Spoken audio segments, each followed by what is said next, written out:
Structurally, most bacteria consist of a cell membrane surrounded by a cell wall, and for some bacteria, an additional outer layer. Internal to the cell membrane is the cytoplasm, which contains ribosomes, a nuclear region, and in some cases granules and/or vesicles. Depending on the bacterial species, a number of different external structures may be found, such as a capsule, flagella, and pili. In gram-negative bacteria, the gap between the cell membrane and the cell wall is known as the periplasmic space. Most gram-positive bacteria do not possess a periplasmic space, but have only periplasm, where metabolic digestion occurs and new cell peptidoglycan is attached. Peptidoglycan, the most important component of the cell wall, is a polymer made of N-acetylmuramic acid, alternating with N-acetylglucosamine, which are cross-linked by chains of 4 amino acids. The function of the bacterial cell wall is to maintain the characteristic shape of the organism and to prevent the bacterium from bursting when fluid flows into the organism by osmosis. Synthesis of the peptidoglycan and ultimately the bacterial cell wall occurs in a number of stages. One of the first stages is the addition of 5 amino acids to N-acetylmuramic acid. Next, N-acetylglucosamine is added to the N-acetylmuramic acid to form a precursor of peptidoglycan. This peptidoglycan precursor is then transported across the cell membrane to a cell wall acceptor in the periplasm. Once in the periplasm, the peptidoglycan precursors bind to cell wall acceptors and undergo extensive cross-linking. 2 major enzymes are involved in cross-linking: transpeptidase and D-alanine carboxypeptidase. These enzymes are also known as penicillin-binding proteins because of their ability to bind to penicillins and cephalosporins. Eventually, several layers of peptidoglycan are formed, all of which are cross-linked to create the cell wall. Gram-positive bacteria may have more layers than gram-negative bacteria and thus have a much thicker cell wall. Beta-lactam antibiotics include all penicillins and cephalosporins that contain a chemical structure called a beta-lactam ring.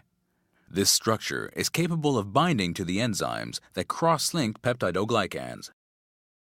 Beta-lactams interfere with cross-linking by binding to transpeptidase and D-alanine carboxypeptidase enzymes, thus preventing bacterial cell wall synthesis. By inhibiting cell wall synthesis, the bacterial cell is damaged.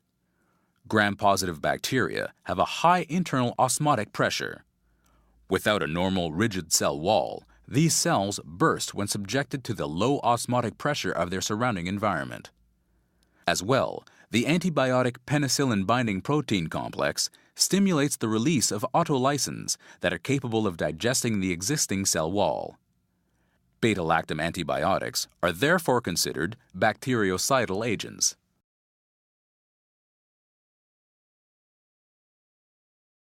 Bacterial resistance to beta-lactam antibiotics may be acquired by several routes. One of the most important mechanisms is through a process known as transformation. During transformation, chromosomal genes are transferred from one bacterium to another. When a bacterium containing a resistance gene dies, naked DNA is released into the surrounding environment. If a bacterium of sufficient similarity to the dead one is in the vicinity, it will be able to uptake the naked DNA containing the resistance gene. Once inside the bacterium, the resistance gene may be transferred from the naked DNA to the chromosome of the host bacteria by a process known as homologous transformation. Over time, the bacterium may acquire enough of these resistance genes to result in a remodeling of the segment of the host DNA. If this remodeled DNA segment codes for cross-linking enzymes, i.e., penicillin-binding proteins, the result is the production of altered penicillin-binding proteins.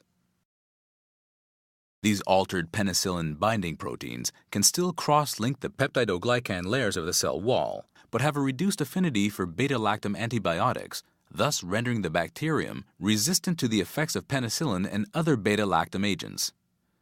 This transfer process has resulted in penicillin-resistant S. pneumoniae through the acquisition of genes from other naturally occurring penicillin-resistant Streptococcus species.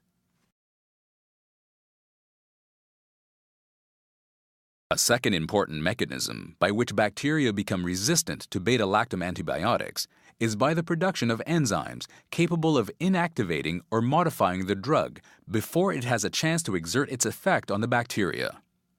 Depending on the bacterial species, the gene coding for these enzymes may be found as part of the host DNA or on plasmids, which are small, self-replicating units of genetic material. Bacteria are capable of passing these resistance plasmids to each other by conjugation. When two bacteria come into close contact with each other, a small channel is created between them which allows one of the bacteria to pass a copy of the resistance plasmid to the other. If the plasmid is transcribed and translated, the bacteria will begin to produce inactivating enzymes. These enzymes, capable of destroying beta-lactam antibiotics, are known as beta-lactamases. In gram-positive bacteria, the beta-lactamase enzyme is generally inducible, resulting in a large amount of enzyme being produced in the presence of the drug. In gram-negative bacteria, the beta-lactam enzymes are produced constitutively, i.e., even when the antibiotic is not present. Gram-positive bacteria release the beta-lactamase enzyme from the cell into the extracellular environment where it inactivates the drug before it enters the bacterial cell. In contrast, gram-negative bacteria retain the beta-lactamase enzyme within the periplasmic space, resulting in a more efficient mechanism than gram-positive bacteria.